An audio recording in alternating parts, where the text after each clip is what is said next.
430페이지 430페이지 할 차례죠. 거래 당사자 인적사항 계약서 필요적기사항입니다. 계약서는 법정서식이 없습니다. 계약서는 법정서식이 없기 때문에 필요적기사항은 반드시 기재되어야 합니다. 법정서식이 없는 대신에. 자, 그래서 우리 프린터 핵심 비교 정리 프린터 9번에 보면 필요적기사항 인물 계약금 인권 조교 인물 계약금 인권 조교 같이 시작. 예, 그래서 그냥 이게 계약서 필요적인 기재사항이라는 것만 기억하면 됩니다. 거래 당사자 인적사항입니다. 동그라미 4번에 431페이지 부부간의 일상 가사 대리권이라는 게 있기는 합니다. 근데 우리 부동산 매매는 부부간이라도 반드시 인감증명 위임장을 받는 게 좋겠죠? 아는 사람이 무서워요. 아는 사람이.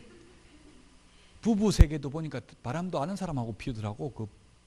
그래서 항상 아는 사람을 조심해야 된다. 부부간이라도 나중에 사인 부부는 완전히 원수더라고. 원수 보니까 차라리 모르는 사람보다 더 무섭더라고. 헤어지가지고 복수하는 거 보니까 이때까지 부부관계에서는 이제 여자가 복수했는데 앞으로는 남자가 복수하는 게 나올 거예요. 이제 남자가 지금 젊은 여자하고 결혼해가지고 애까지 낳아가지고 지금 엄청나게 부자 됐더라고요. 예, 그래서 복수는 복수를 낳을 뿐이에요. 용서가 가장 큰 복수예요. 용서함으로써 아름다운 복수를 하는 것이라고요. 예, 그래서 부부간에도 특히 조심해야 돼. 부부가 예를 들어서 남편 부동산을 부부관계가 맞다면 부인이 처분해도 된다. X죠. 반드시 대리권을 증명하는 서류를 첨부해 놓는 게 나중에 분쟁을 방지할 수 있다. 그리고 반드시 대리인하고 계약하더라도 돈은 잔금 이런 거는 본인 통장으로 입금시키는 게 좋겠죠. 통장으로 위조된 통장이 아닌 주거래은행 통장에 입금시키면 나중에 논란의 여지를 막을 수 있다는 이야기예요. 주거래은행 통장인지는 어떻게 알아요? 통장 가지고 오라고 해야 돼. 가지고 오면 맨 표지에 보면 연결 계좌가 나와 있고 발급 회차 이런 게 발급 연도 이런 게 나와 있어요. 오래된 통장은 위조된 통장이 아니라고 봐야 돼요. 새 통장이 주로 위조된 통장이 많습니다. 자, 그 다음에 433페이지 물건의 표시. 물건의 표시도 기재를 해야 됩니다. 필요적 기재사항이라는 거 말하면 됩니다. 434페이지 계약일, 계약 날짜 적어야 되고요. 그 다음에 4번 거래금액, 계약금액 및 그 지급일자 등 지급에 관한 사항 기재를 해야 됩니다. 자, 그 다음에 계약금은 이게 지금 현업에서 주로 이제 계약금만 걸어놓은 상태에서 계약이 깨지는 경우가 많다고. 지금 부동산 가격이 올라가거나 내려가면 차라리 계약금 깨고 계약금 떼더라도 더 싸게 사는 게 좋죠. 그래서 이게 분쟁이 많이 생겨요. 그래서 꼭 만약에 못 깨지게 하려면 시험에는 안 나옵니다만은 일부 중도금으로 한다. 1,000만 원 계약금 주면서 반드시 계약금을 10% 걸어야 되는 건 아니죠. 10% 걸면서 5%는 계약금이고 5%는 중도금으로 한다. 이렇게 적으면 하기로 한다라고 적으면 돼요. 계약서에. 통상적으로 계약금은 10%를 거는 게 관행입니다. 관행이고 그 10%를 초과한 과도한 계약금은 중도금이라는 게 판례입니다. 매매 대금이 1억인데 계약금 5천만 원 걸었으면 계약금만 걸어도 계약을 깰 수가 없다는 이야기. 4천만 원은 중도금이 지급된 걸로 보기 때문에.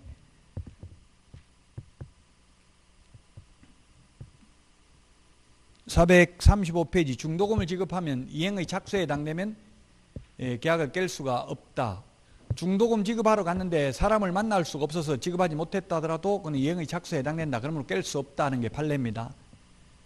그래서 요즘은 계좌번호로 중도금 무슨 계좌로 입금하기로 한다 이렇게 보통 적거든요. 그럼 중도금 받기 싫으면 그 계좌를 폐쇄시켜버리는 거예요. 입금 못하게. 계약금도 중도금 입금돼버리면 계약 깨지죠. 그래서 보통 은행 계좌를 많이 적습니다. 그런 경우가 많이 일어납니다. 자, 그 다음에 436페이지 물건의 인도 일시입니다. 물건의 인도 일시. 인도 일시 그냥 기재해야 되는데 이게 이제 현실적으로 실무에서는 이런 게 사고 나는 걸 많이 봤어요. 10일, 11일 이거는 좀 헷갈리잖아요. 발음도 헷갈리고요. 그래서 이런 거는 반드시 문자 남겨야 돼. 만약 10일, 11일이 이사 날짜면 10일, 오전 11시 이사 시각이다. 그 잔금 치를 날이다. 잔금 시각을 보통 정해요. 10일 하루 종일 기다릴 수는 없잖아요. 잔금 시각을 보통 11시 이렇게 많이 해요. 11시면 뭡니까? 이거 짐 다 빼고 동시행을 하는 시간이 11시라는 이야기예요. 거기 살고 있는 사람 짐 다 빼고 들어간 사람 돈 주고 그게 동시행 돼야 되죠. 그럼 11시에 잔금 시각이다 하면 이삿짐 차는 아침 6시, 7시에 불러야 돼요. 짐 다 싸려면은. 근데 처음 이사하는 사람 모르고 11시에 차를 부르면 짐 다 싸면 오후 된다고. 그러면 이사 들어올 사람은 이미 이삿짐 차 들어와 있어요. 그러면 대기료 내라고 해요. 오후에 이사 하나 더 해야 되는데 누구 때문에 못했으니까 돈 더 달라고 그래. 몇십만 원 더 달라고 그래요. 대기하고 있는 시간에 대한 대기료를 내라 하더라고요. 그럼 그 돈을 누가 부담할 건지 다툼의 여지가 있죠. 그래서 개업공개사가 아니 제가 아는 분 실제 그런 일이 있었어요. 안양에서 경기도 파주로 이사를 갔는데 10일 날 가보니까 이게 아무도 이사 갈 준비를 안 하고 있는 거예요. 어떻게 된 거냐 물으니까 나는 내일이라고 들었다 이렇게 한 거예요. 서로 말이 안 맞는 거예요. 그러니까 이걸 이사를 못하니까 그 내일 안 해줘요. 또 다른 데 이사가 약속돼 있기 때문에 다 이삿짐 센터에 맡겨놓으면 보관료 내야 돼. 또 하루에 얼마씩. 그랬다가 일주일 후에 이사를 했는데 또 비용 더 내야 되잖아요. 새로 짐 싸가지고 했으니까. 그래가지고 개업공개사는 중개보수 한 푼도 못 받았어요. 이 사람한테는. 오히려 손해배상 청구 들어오겠다고 하는데 어떻게 받아요 중개보수. 그러니까 이런 거 문자로 증거를 남겨야 된다고. 말로만 하면 통화가 항상 저도 지금 어플이 녹음하도록 돼 있어가지고 오늘도 통화했는데 다 녹음돼 있더라고요. 그 계속 지워요. 저는 녹음 어플 자동으로 무조건 통화하면 녹음되게 있는 게 있어요. 그 녹음을 해놔야 돼요. 왜냐면 나중에 딴소리 하거든요. 그 녹음하면 녹취록도 작성해야 되잖아요. 녹취록 작성하면 녹음해놔도 그 문자가 아니면 논란의 여지가 있어요. 지금도 모 검사장하고 언론하고 통화 녹취록이 있다는데 이게 녹취는 그 사람이 맞는지 안 맞는지 정확하게 알기가 좀 어려울 수도 애매할 수도 있죠. 그러니까 가급적이면 문자 메시지로 남기는 게 좋아요. 잔금 이사 날짜 10시 11시에 차 이삿짐 차는 지금 잘 말씀해 놓으셨죠. 어디로 이삿짐 차는 어느 회사로 하기로 했습니까? 이렇게 물음표 해가지고 다시 답이 오도록 해야 돼요. 그럼 어디 무슨 익스프레스에 이야기해 놨습니다. 이러면 다 자기가 확인한 거잖아요. 나중에 딴소리 못 하겠죠. 그 답변을 오도록 유도해야 돼. 카카오톡 이런 게 더 좋을 수도 있어요. 왜? 카카오톡은 안 읽으면 막대기가 안 지워지잖아요. 근데 문자도 그게 안 읽으면 안 지워지는 거더라고 사실. 근데 막대기 안 지워지게 읽는 방법도 있어요. 그러니까 답을 유도해야 된다. 그쪽에서 답변을 적었으면 본 거잖아요. 무조건. 네, 이사 준비 잘하고 있습니다. 이사 준비 잘하고 계시죠? 항상 마지막에 물음표 해가지고 연락이 오도록 유도를 해야 되고, 연락 안 오면 또 전화해야 돼요. 문자 보셨죠? 이렇게 해가지고 전화를 해가지고 그런 걸 녹음해 놓으면 나중에 분쟁을 방지할 수 있다는 이야기입니다. 양가로 6번 권리 이전 내용, 예를 들면 은행 융자를 안고 할 건지 다 말소하고 다 갖고 할 건지 이런 거 이전 내용도 계약서에 기재를 해야 됩니다. 그 다음에 7번 계약 조건이나 기한이 있는 경우 조건, 기한도 있으면 기재를 해야 된다. 보통 이제 상가 같은 거는 원상회복하기로 한다 이런 걸 많이 기재하죠. 원상회복하기로 한다 하면 부속물 매수 청구권을 행사하기 어렵습니다. 원상회복하기로 한다 이렇게 특이하게 적었으면. 보통 그 주인들이 그렇게 많이 적으라 그래요. 원상회복하기로 한다. 그러니까 이게 참 장사하는 거는 나무 상가 얻어서 장사하는 건 굉장히 힘들어요.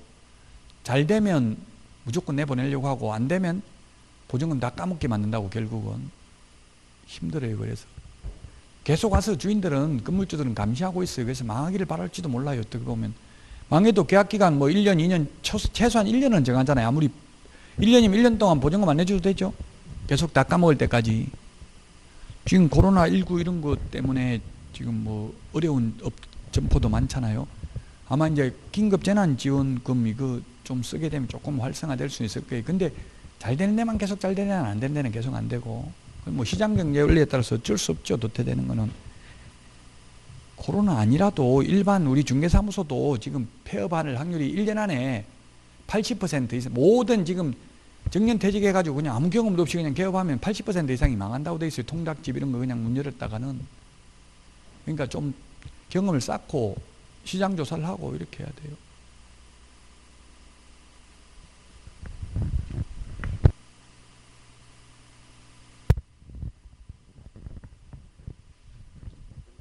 그래서 참 이게 이 상가가 어렵습니다. 상가 이게 세입자 입장에서 돈 벌기가 쉽지가 않아요.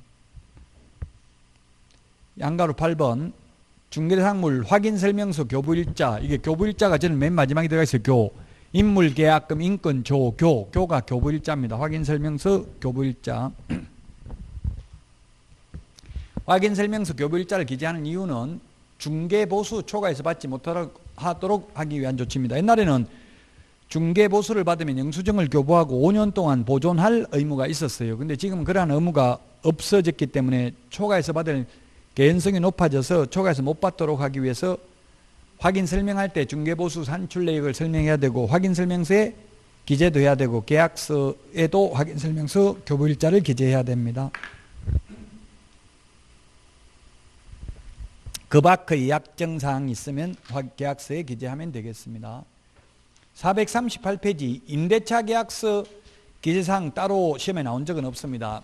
매매계약이든 임대차 계약이든 다 거래계약이죠. 그 임대차는 이제 주로 아파트 같으면 장기수선 충당금, 장기수선 충당금은 주인이 내야 되죠.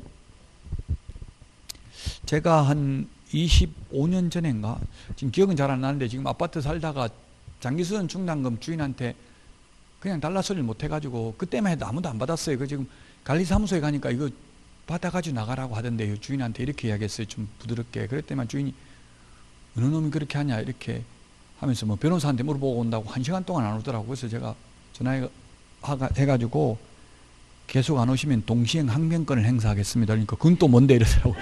그 짐 다 풀겠습니다. 그걸 풀어버렸어. 안 와가지고 그거 뭐 알아보러 가가지고 오지도 않는 거예요. 그 짐 풀었다가 다시 이삿짐 부르니까 30만 원 더 달라 하더라고요. 그래서 주인한테 30만 원까지 더 받아가지고 나왔어. 장기수선 충당금까지 다 받고 그 30만 원 다 이삿짐 센터에 줬다고 풀었다가 다시 짐 올 실으니까 그때만 주인이 너 같은 인간 죽는 날까지 다시는 안 만났으면 좋겠다 이렇게 하던데 아직도 그분을 못 뵀어요. 저도 그때만 해도 이게 장기수선 충당금 세입자가 다 냈다고 뭔지도 모르고 관리비 낼 때 다 냈으니까 요즘은 세입자들이 다 받아가지고 나가죠. 근데 난 특약으로 장기수선 충당금인 세입자가 내기로 한다. 특약하면 그 세입자 내야 돼요. 강행 규정은 아니에요. 예, 임의 규정이기 때문에 당사자 약정으로 정할 수는 있어요. 자, 그 다음에 440페이지 부동산 거래 전자계약 시스템입니다. 즉 인터넷으로 계약서 적는 걸 말합니다. 이거는 그 부동산 거래 전자계약 시스템, 여러분들이 그 인터넷으로 부동산 거래 전자계약 시스템 측에 들어가 보면 거기에 홍보 동영상도 나와 있어요. 그 한번 사이트를 꼭 들어가 보십시오. 부동산 거래 전자계약 시스템 들어가 보면 양가로 2번의 장점 편리성, 확정일자 동주민센터에 가서 받을 필요 없고요. 따로 부동산 거래 신고도 할 필요 없고 해제 신고도 할 필요 없기 때문에 편리합니다. 편리하다고 제가 실무교육하면서 아무리 강해도 연세 드신 분은 딱 팔짱 끼고 불편하거든 하면서 아예 말 들으려고 하지를 않더라고요.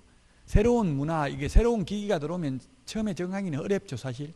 근데 해보면 편리합니다. 불러오기 기능도 있습니다. 아파트 단지 안에 쓰면 뭐 몇 미터 도로에 떨어져 있다 이거 일일이 칠 필요 없어요. 옛날에 했던 거 그대로 불러오기 해가지고 그냥 계약자 이름만 바꾸면 돼요. 굉장히 편리해요. 해보면 시험에 나오면 편리하다고 해야 돼요. 근데 현업에 있는 분들은 지금도 불편하다고 합니다.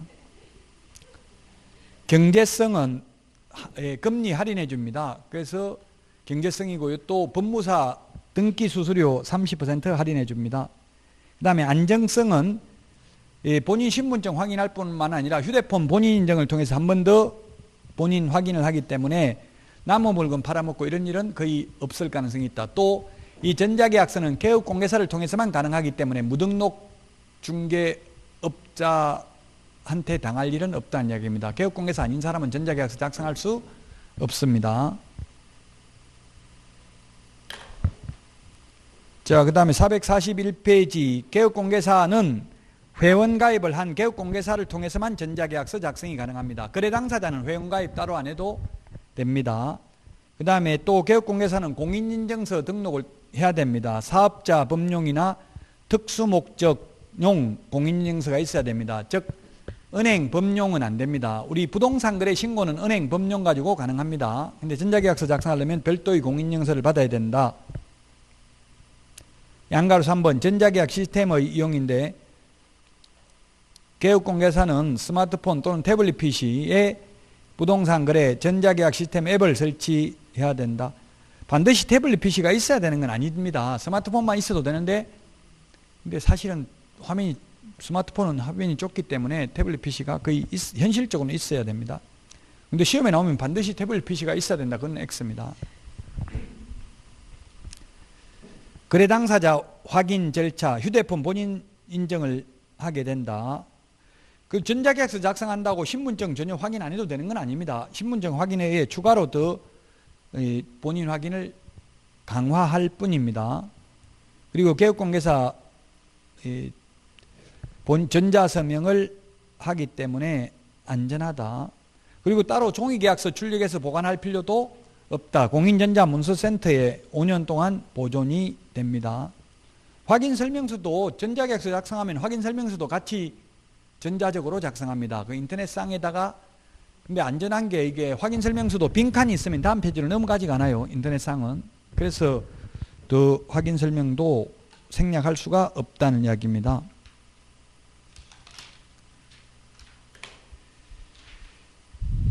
이 정도만 하겠습니다. 전자계약서에 대해서는. 자, 다음은 금융계약서 445페이지. 지금 실무는 자세하게 하려면 저 혼자 다 해야 된다고 했어요. 계략적상 실무가 거의 5문제 정도밖에 안 나왔어요. 최근 3년 동안은. 그 5문제가 경공매, 매수신청대리, 주택임대차보호법, 상가금융임대차보호법 다음 주에 할 겁니다. 전부 다. 그 다음에 부동산 실권리자 명의등기에 관한 법률, 부동산 등기특별조치법, 장사 등에 관한 법률, 분묘기지권, 법정지상권 다 법적 근거 있는 거 위주로 출제됐습니다. 이제 445페이지 개별적 중개 실무가 중요한데 금융계약서는 그렇게 중요하지 않습니다.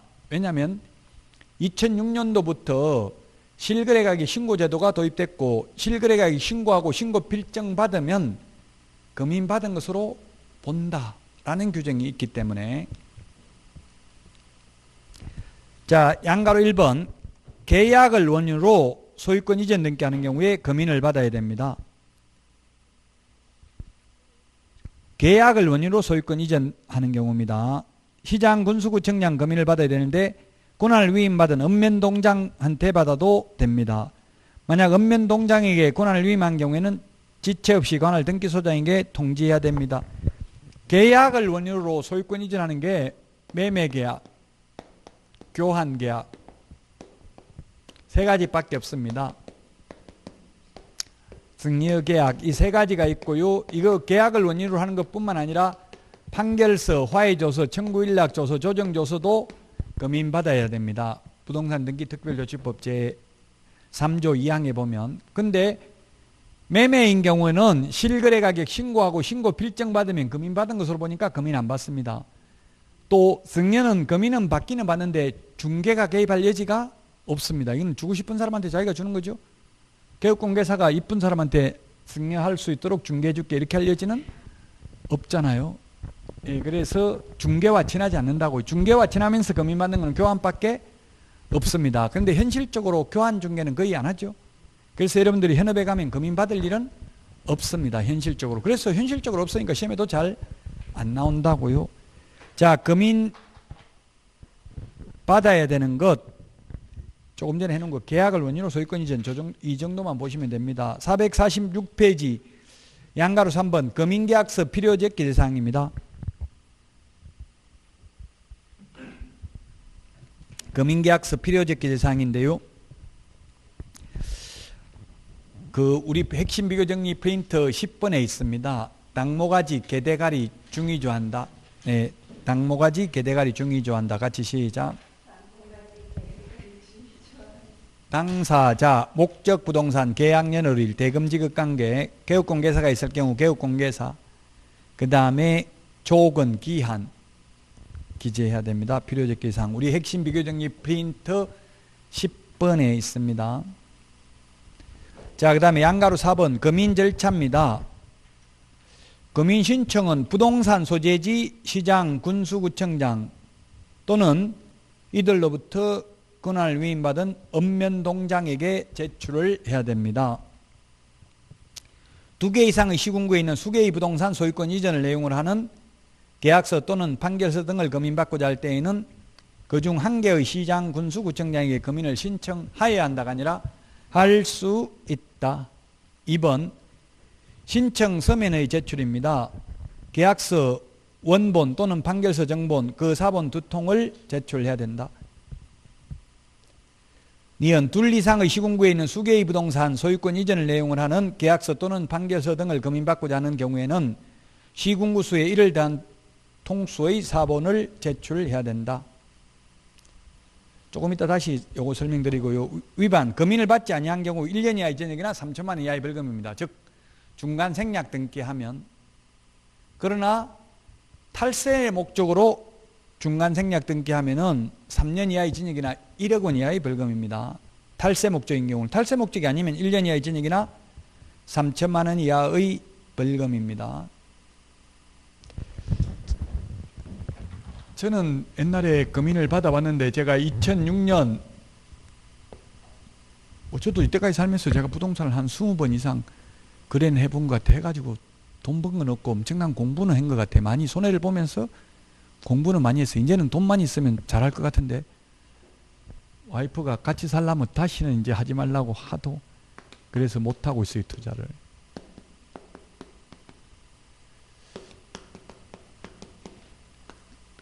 근데 뭐 별로 번 건 없지만 그래도 투자해보는 게 공부하고 중개업 하려면 해보는 게 좋아요. 안 해보면 남한테 중개하고 설명하려는데 자기가 안 해보면 할 수가 없죠. 그래서 제가 많이 실패를 해봤기 때문에 이제 창업 실무 교육이나 재테크 교육 이런 거 남한테는 돈 잘 벌 수 있는 거 많이 알려줘서 정작 텔레비전 나온 사람 다 그래. 본인은 부자 없어요. 그게 남한테만 돈 된다, 뭐 해야 된다, 사야 된다, 팔아야 된다 말하는 거예요. 자, 저도 검인도 받아봤습니다. 이거 다 강의하려고 제가 미리 다 실습해봤어요. 옛날에 검인 받으면 계약서 이렇게 3통을 적으면 매수인의 경우 2통을 더 복사해도 되고요. 아니면 옛날에는 검인계약서를 아예 법무사들이 새로 적었어요. 검인계약서라는 게 미리 도장이 찍히져 있는 게 아니라 이 빈 계약서를 가지고 가서 시장 군수구청장한테 도장을 받는 게 검인입니다. 검사하고 도장 받는 게 검인이죠. 검인계약서.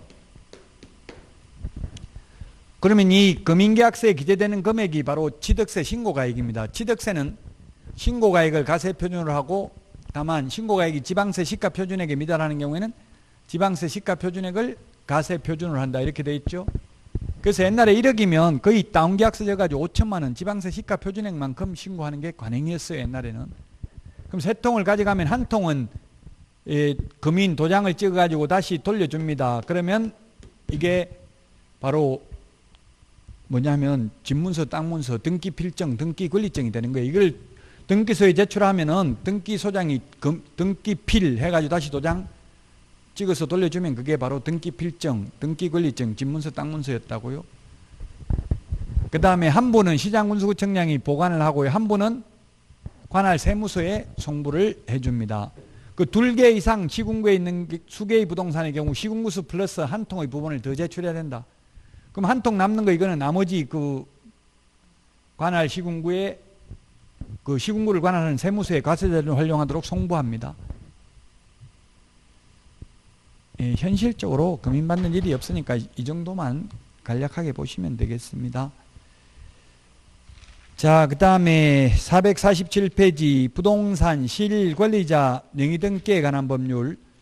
이거는 1995년 7월 1일 6월 17일 우리 책에 돼 있는데 7월 1일이냐 6월 17일이냐 시험에 안 나옵니다. 그는 뭐 아마 법에 가면 시행시기가 나와 있는데 7월 1일 김영삼 정부 때부터 실시를 했습니다. 김영삼 정부 때 금융실명제, 부동산 실명제에 있었고 김영삼 정부 때 긴급재정명령이 있었습니다. 지금 야당에서는 현 대통령 보고 긴급재정명령을 해가지고 빨리 국민재난기본 소득 빨리 주라고 이렇게 주장하는 사람도 있고 또 그 같은 당에서 또 어떤 사람은 매표행위다, 표를 사는 행위다 이렇게 하고 상반된 평가를 하고 있더라고요. 긴급재정명령으로 이게 대통령이 줄 수도 있기는 해요. 그러면 이제 민주주의에서 민주주의 그만큼 시급하냐, 민주 정당성이 또 나중에 논란이 될 수도 있겠죠, 야당에서. 어쨌든 그때 1995년도 이때는 전 그때 대통령 긴급재정명령 들었어요. 차 타고 가다가. 지금부터 모든 금융거래는 실명으로 해야 된다. 대통령이 긴급 재정명령을 내렸다고요. 왜냐하면 법 만드는 사이에 이미 다 빼돌려버리고 그렇잖아요. 나무 이름으로 돼 있는 거. 그러니까 시급성을 요하니까 이제 긴급 재정명령 당장 오늘부터 내일부터 이렇게 하는 거예요. 법을 만들려면 1년 이상 걸리잖아요. 그럼 실명법 만들면 이미 다 빼돌려버리고 나면은 찾아내기가 쉽지가 않죠. 법률에 의한 행위자니 그런 한계가 있어요. 우리 공법에서도 용도지역지구구역에 의한 행위제한을 하는데 그 용도지역지구구역 지정되기 전에 미리 건축허가를 받아놓으면 또 적용이 안 되거든요. 미리 법 만들 걸 알기 때문에. 예를 들면 그 서울의 남한강, 북한강 근처에 보면 한강 수계 상수원 수질 개선 및 주민 지원 등에 관한 법률에 의해서 강가에는 음식점, 모텔 이런 거 못 들어오게 돼 있거든요. 근데 지금 북한강 가다 보면 전부 모텔하고 식당밖에 없어요. 이미 다 허가 받아버렸다고 그런 법을 만든다고 하니까 그러니까 긴급 재정명령 이런 것처럼 이게 더 효과적일 수는 있다는 이야기입니다. 자, 이거 한마디로 말하면 이제 부동산을 남의 이름으로 등기하면 안 되고 진정한 소유자 명의로 등기를 해야 된다는 내용입니다. 양가로 1번 명의신탁. 명의신탁이라는 말은 명의를 맡긴다는 이야기죠. 남의 이름으로. 명의신탁 약정의 대상. 명의신탁의 대상이 이 남의 이름으로 맡기면 등기를 이제 처벌한다고. 맡긴 사람 남의 이름으로 등기하게 한 사람은 5년 이하의 징역이나 2억 원 이하의 벌금. 남은 부동산을 받아서 자기 이름으로 등기를 한 수탁자는 3년 이하의 징역이나 1억 원 이하의 벌금에 처합니다. 자, 그래서 명의신탁은 첫 번째 부동산만 명의신탁이 성립합니다. 동산은 명의신탁이 성립할 여지가 없고요. 여기서 부동산은 판례가 자동차, 선박, 항공기도 포함된다고 보고 있어요. 의제 부동산도. 우리 부동산 거래 신고 등에 관한 법률에서 부동산은 토지, 건축물, 입주권, 분양권이 했죠. 임목도 부동산이 아니었습니다. 부동산 거래 신고는. 근데 여기는 선박, 항공기도 가능하다. 그리고 물권만 명의신탁에 해당된다. 채권은 명의신탁이 아니다. 예를 들면 애인 명의로 인차권 등기를 해주더라도 그건 실명법 위반은 아닙니다. 근데 애인 명의로 전세권 설정 등기해주면 물권이잖아요. 전세권. 그건 실명법 위반으로 처벌받습니다. 전세권을 내가 전세금 내가 내면서 애인 명의로 전세권자를 해가지고 등기를 해주면 처벌받는다고. 실명법 위반으로. 물권만 해당된다고. 채권은 해당되지 않습니다. 부동산에 관한 소유권 그 밖에 물권을 보유한 자 또는 사실상 취득하거나 취득하려고 하는 자, 실권리자가 타인과의 사이에서 대내적으로는 실권리자가 부동산에 관한 물권을 보유하거나 보유하기로 하고 그에 관한 가등기를 포함한 등기는 타인 명의로 하기로 하는 약정, 위임, 위탁매매 형식에 의하거나 추인에 의한 경우를 포함해서 이걸 명의신탁이라고 한다. 그래서 대내적으로 자기들끼리는 이건 내 거다. 근데 밖으로는 다른 사람 이름으로 등기를 하는 거라고요. 이게 탈세 등의 수단으로 악용되는 경우가 많죠. 지금도 많이 하고 있어요. 제 친구도 누나가 자기 이름으로 사놨다더라고요. 그러면 이거 나쁜 거 아니냐, 어떻게 하면 되겠냐 그러길래 그냥 네가 팔아먹으라 제가 이렇게 이야기했어요. 그냥 팔아먹으면 되잖아요. 여러분들 앞으로 등기해 준다고 하면 굳이 거부할 필요 없고 팔아먹어버리도 처벌 안 받아요. 형사처벌은 안 돼요. 아까 간통해도 형사처벌은 아니었잖아요. 민사상 불법행위에 일어난 손해배상만 하면 돼요.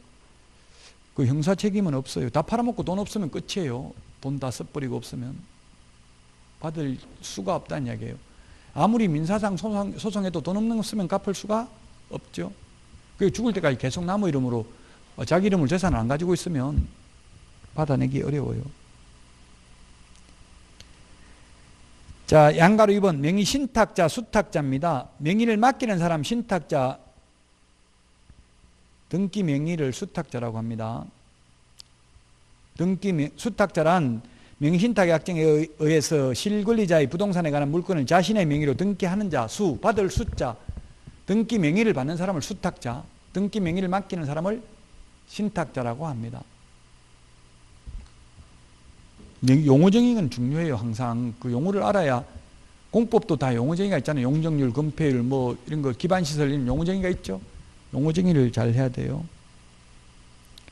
자, 맨 밑에 실권리자 명의 등기 의무가 있다. 남의 이름으로 등기하면 안 되고 진정한 소유자 명의로 등기를 해야 된다. 448페이지 명의신탁 약정과 등기의 효력입니다.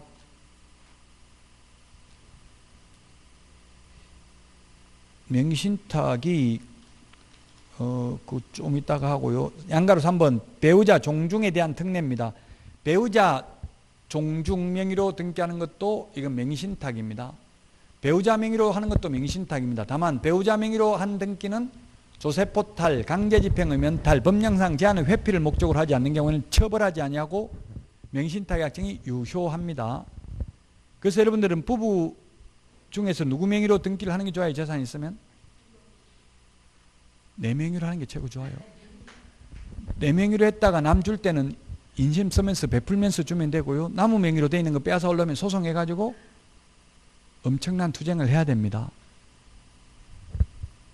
무조건 일단 내 명의로 하고 봐야 돼요. 재산은. 부부 별산얘기이기 때문에 부부라도 명의가 내 거 아니면 힘들어요. 가져오는 게.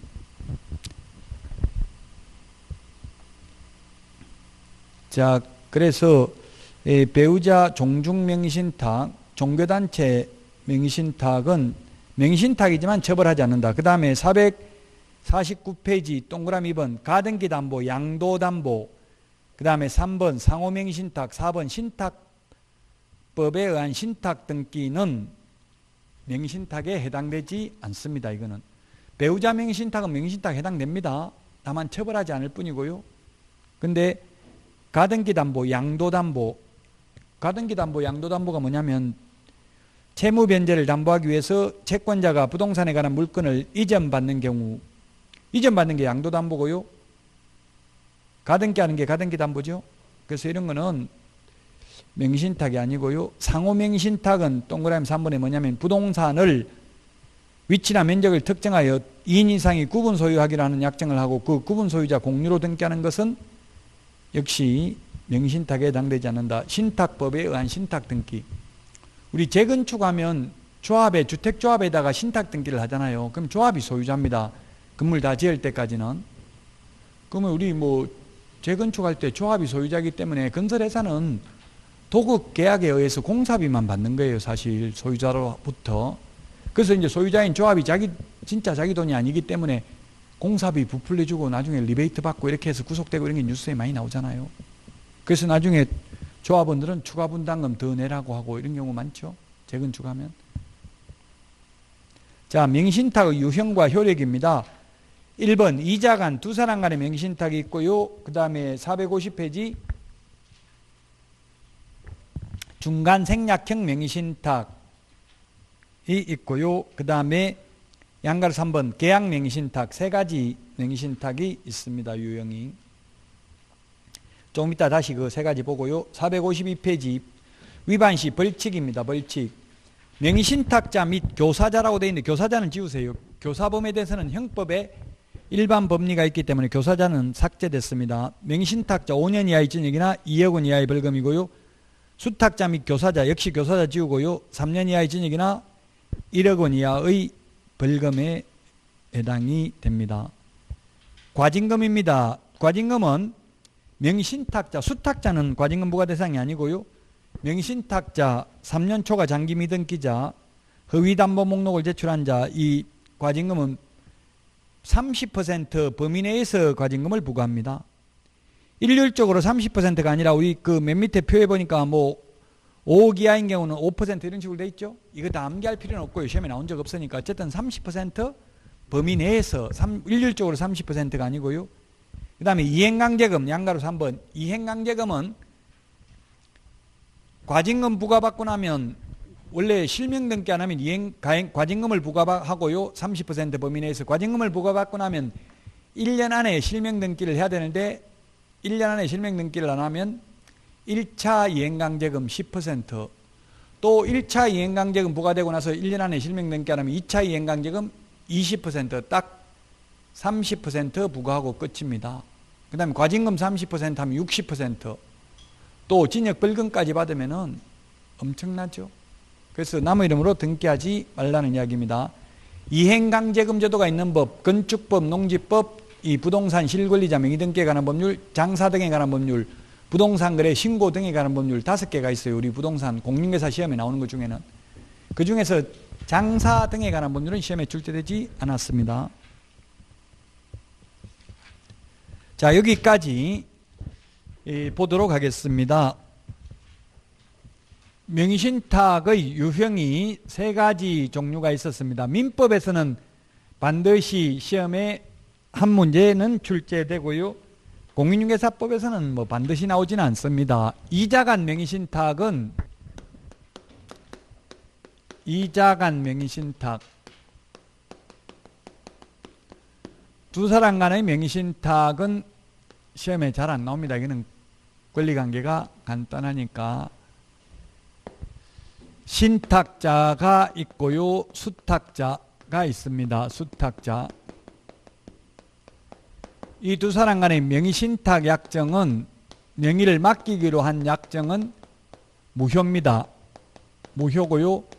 그로 인한 등기도 무효입니다. 명의신탁 약정 무효이고요, 등기도 무효다.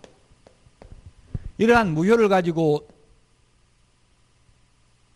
제3자에게는 대항할 수 없습니다. 제3자는 악의의 제3자에게도 대항할 수 없습니다. 선악을 불문하고. 악의의 제3자라고 하면 두 사람 관계를 알고 있는 게 악이죠. 알고 있어도 유효하게 소유권을 취득합니다.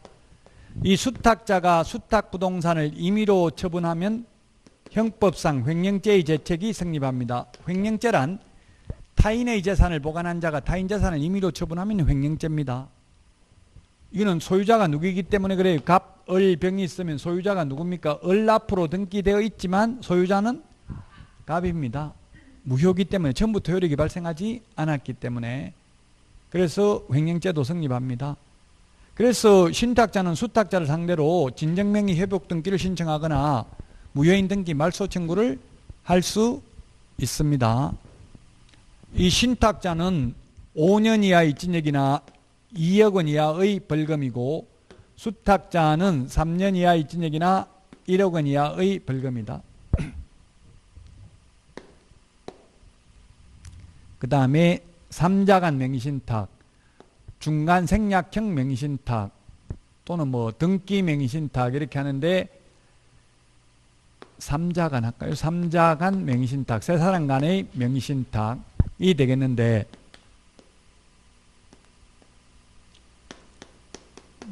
매도인이 있고요, 매도인이 있고, 그 다음에 매수인이 있습니다. 매도인이 있고 매수인이 있습니다. 매도인은 등기를 넘겨주고 매수인은 대금을 지급하면, 돈을 지급하면 되는데, 쌍무계약이니까 이 매수인 앞으로 등기를 넘기는 게 아니라 등기를 수탁자 앞으로 등기를 넘기기로 약정한 것입니다. 두 사람 간의 명의신탁 약정에 의해서. 이 명의신탁 약정은 무효입니다. 명의신탁 약정은 무효이고, 그로 인한 등기는, 물권 변동 효력은 등기도 무효입니다. 등기도 무효이다. 그러나 이러한 무효를 가지고 선악을 불문하고 제3자에게는 대항할 수 없다. 제3자는 선악을 불문하고 유효하게 소유권을 취득합니다. 그러면 만약에 갑, 을, 병이 있으면 병정, 이 중에서 지금 명의는 병명의로 등기가 있는데 이때 소유자는 누굽니까? 예, 소유자는 을입니다. 을. 등기가 무효니까 갑이 소유자가 되려면 갑 앞으로 등기를 해야 되죠. 민법 186조 물권 변동 효력, 민법 186조 등기하여야 한다 이렇게 되어 있습니다. 등기를 해야 소유자가 됩니다. 따라서 을이 소유자입니다. 수탁자가 수탁부동산을 임의로 처분하더라도 옛날에 횡령죄가 성립한다고 했는데 최근에 판례가 바뀌어서 이제는 횡령죄 성립하지 않습니다. 이자간 명의신탁만 횡령죄가 성립합니다. 뭐 판사 마음이 바뀌었으니까 이게 법에 있는 건 아닌데, 옛날에 횡령죄 되다 지금 왜 안 되냐 물어보니까 이게 지금 갑이 고소했거든요. 횡령죄로. 갑은 소유자가 아니다. 자기 물건도 아닌 걸 팔아먹었다고 횡령죄로 고소하는 건 안 된다. 그럼 옛날에는 왜 된다고 했냐? 그것까지 자꾸 따지면 답이 없어. 옛날에는 어쨌든 된다고 했는데 지금은 안 된다. 그냥 이자간 명의신탁만 횡령죄 성립합니다. 지금은. 이제 나머지는 다 횡령죄 성립하지 않습니다. 그러면 갑은 명의신탁 약정 해지에 의한 소유권 이전 등기는 불가능해요. 왜냐하면 무효니까 효력이 처음부터 발생하는 해지는 장래의 효력을 소멸시키는 거죠. 해지도 안 돼요. 그럼 어떻게 해야 되냐? 을이 무효인 등기 말소 청구해야 된다고 명의 회복 등기를 신청하거나 무효인 등기 말소 청구를 을이 해야 되는데 을이 안 하면 갑이 을을 대위해서 말소 청구할 수 있고요. 매매계약은 유효합니다. 매매계약에 의해서 갑 명의로 등기를 청구할 수 있다고요. 그래서 갑이 소유권 이전 등기를 격려하는 때에 소유자가 됩니다. 신탁자 5년 이하의 징역이나 2억 원 이하의 벌금, 수탁자 3년 이하의 징역이나 1억 원 이하의 벌금에 해당됩니다. 제3자는 선악을 불문하고 유효하게 소유권을 취득합니다. 그 다음에 계약 명의신탁입니다. 계약 명의신탁. 계약 명의신탁이 있는데 계약 명의신탁은 자 매도인이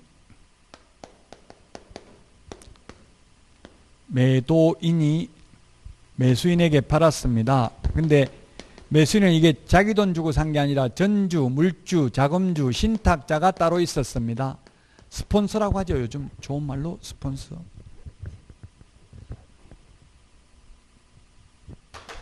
좋은 말 아니에요. 스폰서. 스폰서가 있어야 돼. 옛날에 연예인들도 성공하려면 스폰서가 있어야 된다는 말이 있었고 부동산도 성공하려면 스폰서가 있어야 돼. 내 말만 듣고 내가 팔으라고 하면 팔고 사라고 하면 사고 돈 달라면 바로 대주고 이런 사람이 있으면 그럼 바로 성공하는 거예요. 그런 믿고 해주는 사람이 있으면 무슨 짓을 해도 무조건 오케이 하고 해주면 돈 벌어요. 진짜 부동산 하다 보면 돈만 있으면 금방 돈 벌 수 있을 것 같아요. 자, 이 두 사람 간의 명의신탁 약정은 무효입니다. 명의신탁 약정은 무효이고요.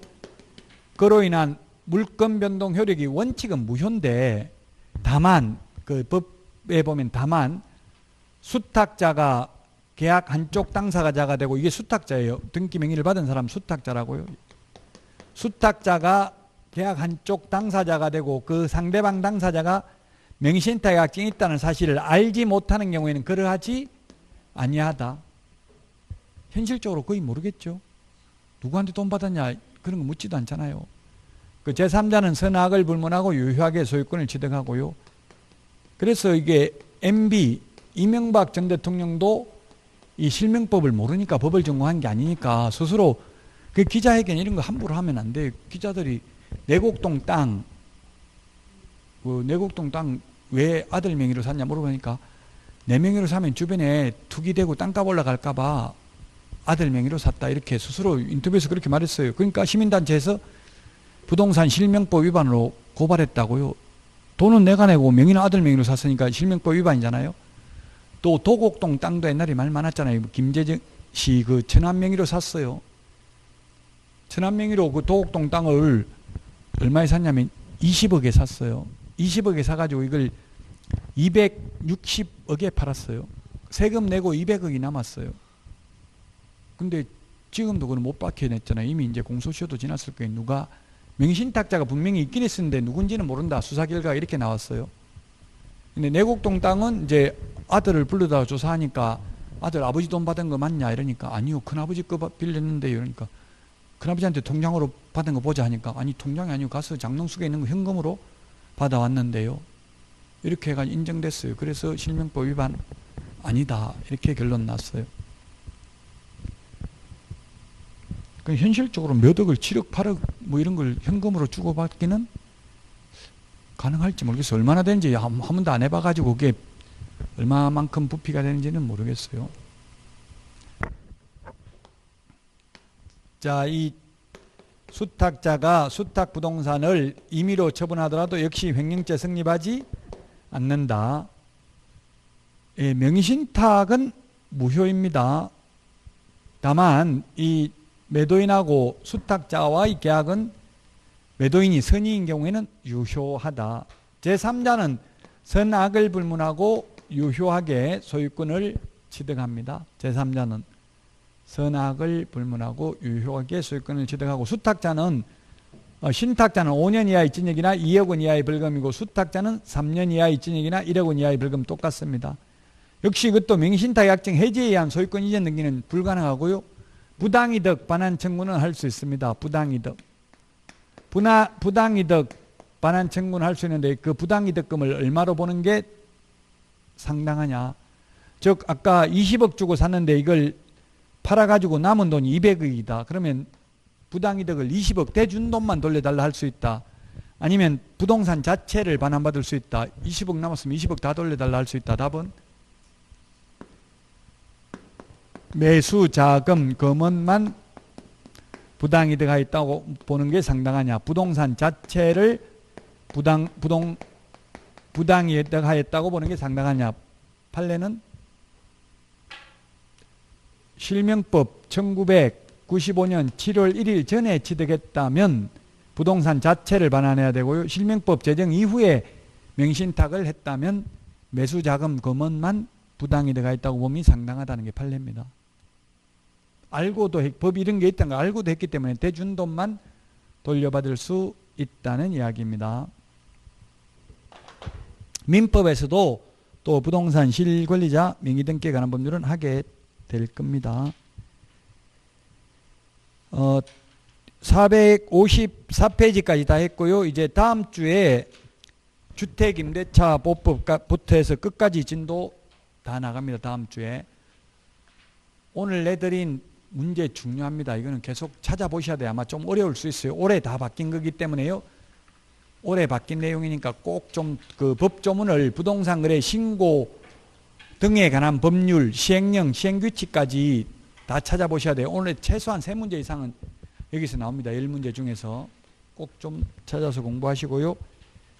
다음 주에 뵙고 오늘 여기서 마치도록 하겠습니다. 수고하셨습니다.